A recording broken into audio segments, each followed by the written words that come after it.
In this video, I'll show you how to make a repository private or public on GitHub. Changing a repository's visibility is useful when you want to control who can see your project. A public repository can be viewed by anyone, while a private repository can only be accessed by you and the people you invite.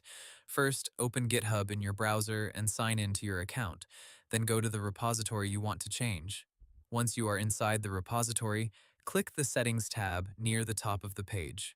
If you do not see the Settings tab, you may not have the right permissions to manage that repository. Next, scroll down to the bottom of the General Settings page. Look for the section called Danger Zone. This area includes important repository actions, so read each option carefully before clicking anything.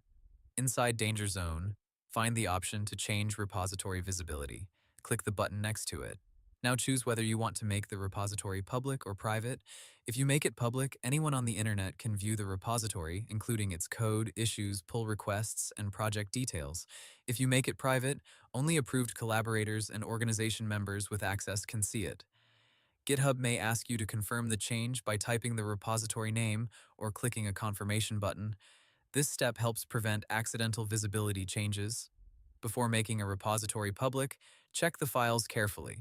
Make sure there are no passwords, API keys, private documents, customer data, or sensitive information inside the project history.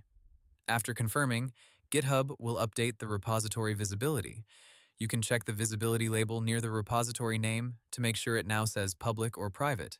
Changing repository visibility is simple, but it is important to review your project first so you do not accidentally expose private information.